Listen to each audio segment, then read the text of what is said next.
Hello बच्चों, the question says that nuclear atom model is required to explain the results of Rutherford's experiment. Why? Okay. So the key concept for this particular question is Rutherford's experiment. Okay. Rutherford's experiment. तो पहले इस experiment की बात करते हैं कि experiment था क्या।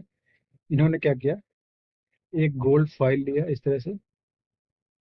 गोल्ड फॉइल इसलिए लिया है क्योंकि जो गोल्ड होता है बहुत ही मैलेबल और डक्टाइल होता है, तो उसके हम थिन शीट्स बना सकते हैं। ओके। इस पे हमने अल्फा पार्टिकल को बम्बार्ड कर दिया। ये आपके पूरा अल्फा पार्टिकल का बीम है। अल्फा पार्टिकल होता क्या है, जो अल्फा पार्टिकल होता है ये है हीलियम न्यूक्लियस, इस तरह से। ठीक है, He2+। हमने अल्फा पार्टिकल्स पे बम्बार्ड किया इस तरह से, पूरा एक बीम छोड़ दिया इस पे। तो हुआ क्या, कुछ बीम क्या की इससे सीधे निकल गई, बिना डिफ्लेक्ट हुए इस तरह से सीधे बीम निकल गई।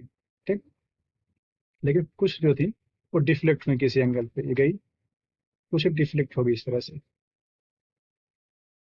कुछ डिफ्लेक्ट हो गई। अब कुछ बीम जो थी यहाँ गई, इसे टकरा के पूरा 180 डिग्री रोटेट करके वापस आ गई इस तरह से, अपने पाथ को रिट्रेस कर ले गई। ठीक है, ये बीम गई यहाँ पे, यहाँ कुछ था जिससे टकरा के वापस आ गई। ठीक।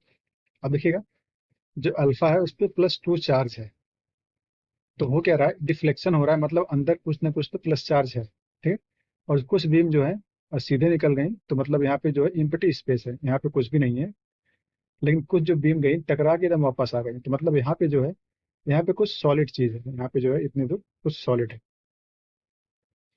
और ये कैसा होगा, ये पॉजिटिवली चार्ज है, क्योंकि जो अल्फा था वो भी पॉजिटिवली चार्ज था, तो टकरा के वापस आ गया। तो इसको हमने बोल दिया न्यूक्लियस। न्यूक्लियस, इन्होंने बोला न्यूक्लियस है। जो न्यूक्लियस है ये पॉजिटिवली चार्ज पार्टिकल है। ठीक। और जो बाकी खाली स्पेस है, ढेर सारा इसमें खाली स्पेस है, वहां पे इलेक्ट्रॉन्स रहते हैं। तो इनका देखिएगा, एक्सप्लेन करने के लिए न्यूक्लियर मॉडल इनको बनाना पड़ा। ठीक। तो जो न्यूक्लियर मॉडल कहता है वो है, उन्होंने बोला कि almost all the mass of the atom concentrated in a small space,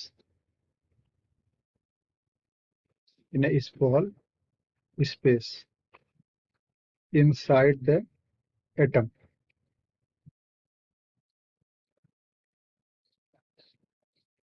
which is called nucleus, which is called nucleus. Okay. उन्होंने कहा लगभग पूरा मास जो होता है न्यूक्लियस में कंसंट्रेटेड होता है। ठीक है। और जो न्यूक्लियस में होता है इसमें प्रोटॉन और न्यूट्रॉन होते हैं। तो लिखेंगे nucleus is comprise proton and neutron and it is positively charged, and it is positively charged। ठीक। जो न्यूक्लियस है वो पॉजिटिवली चार्ज है। ठीक है। And electro and electrons are distributed, and electrons are distributed around the nucleus and occupy most of the volume। Okay. देखिए क्या बोला इन्होंने, कि जो बीच का ये सेंट्रल पार्ट है इसको न्यूक्लियस बोलते हैं। इसमें आपका जो है न्यूट्रॉन और प्रोटॉन इसमें होते हैं। ठीक है, न्यूट्रॉन और प्रोटॉन रहता है। जो इलेक्ट्रॉन्स है इसके अराउंड डिस्ट्रीब्यूटेड रहते हैं। और न्यूट्रॉन कैसा है, न्यूट्रल होता है, प्रोटॉन पॉजिटिव चार्ज और इलेक्ट्रॉन नेगेटिव चार्ज। देखिएगा, इसको एक्सप्लेन करने के लिए जो आपका इनका एक्सपेरिमेंट था उसके लिए आया है न्यूक्लियर मॉडल। इन्होंने बोला कि बीच में कुछ है जिसको हम न्यूक्लियस बोलते हैं, जो पॉजिटिव चार्ज है, और इसका एटम का लगभग सारा मास न्यूक्लियस में ही होता है।